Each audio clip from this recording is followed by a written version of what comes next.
Hi guys, I'm Lydia and I'm here to talk to you today about my story on how did I become a stress coach and why did I decide to do that. So when I was doing my PhD, most of you know that I have a scientific background and I actually still work with that as my main job. So when I was doing my PhD, I started to notice that many of my colleagues around me who were very cheerful people and very happy and bubbly, they were becoming like very, very sad and stressed and accumulating this stress for a long time. Many times scientists, they don't realize or they don't prioritize self-care. We are busy doing research and we are busy because we need to publish papers and we are busy and always trying to meet new deadlines. And we don't care so much about ourselves. We mostly have a partner. If we have a partner, it's not our priority because we put most of our energy in our work. And it's always like family life is around us. So I started to notice that many people were getting like either they were putting on weight because they were not caring about their health, or they were developing anxiety, or some of them even like depression.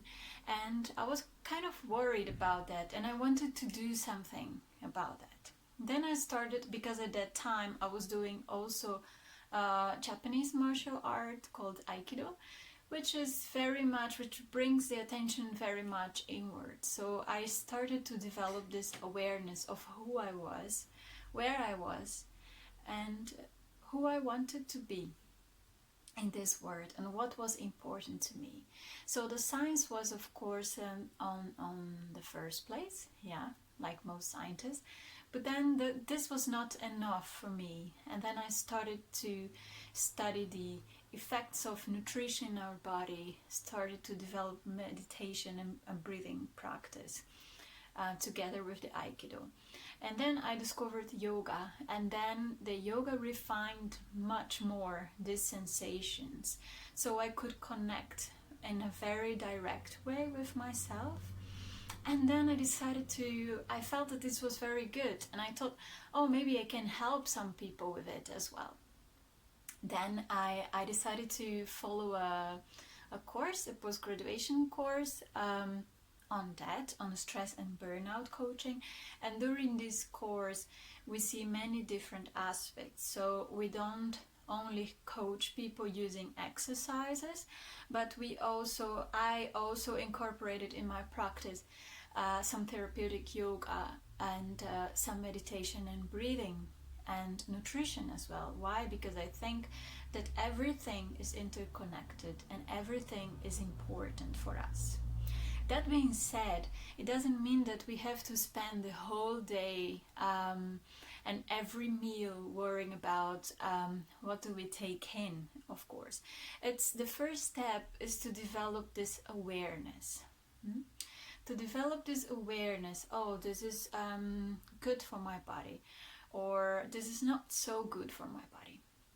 Then after I did this course, I thought, oh, maybe I can help people with that, because if doing these practices was so beneficial for me, it can also benefit others to be more tuned in, to be more connected with themselves, so they can feel more relaxed and that stress is not the main part of their life, but they can still do their work and their research and work in academia, but with a different mindset, where your body and yourself is not put on the second place, but they are together. They're working together for a sustainable lifestyle. So then I started to develop this program focusing on academics. Of course, these are very helpful for anyone who's interested to get help, of course. And the first step is to realize, when do we need help? When do we need guidance? Sometimes we we're living this life in a very automatic way. So we don't actually know, we're not aware of that. So that's also why I'm telling my story here, because I want to increase the level of consciousness of the people following this account. Or if you know someone who works in academia, that you can send this video to this person. So if you identify yourself with my story, maybe you will notice that, oh, that's a moment to receive some help, or to look for help, or to talk with a friend about it. There are simple things that you can do, that if you're not in that stage of crashing, that we say, after you have surpassed long periods of chronic stress, then you can still do something about it. And it's just like some practical, easy steps to check in with yourself every day, just to go to the bath, to have a bath, and in a very conscious way, being there in the present moment is the most important.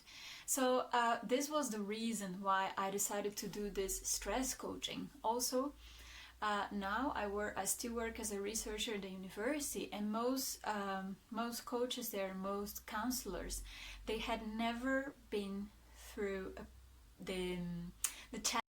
Going through a PhD is not an easy task.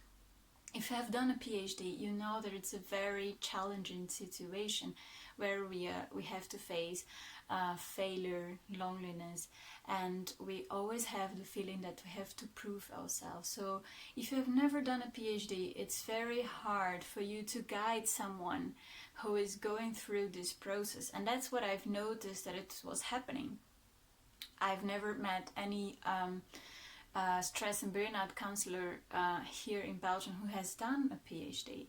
So, and that's why I decided to focus myself on that, because I know how difficult it is, how challenging it is, and I know how I can help someone going through this. So this is a little bit of my story on how and why I decided to become a counselor, and to help people to develop a healthier and more sustainable lifestyle. Let me know what you think.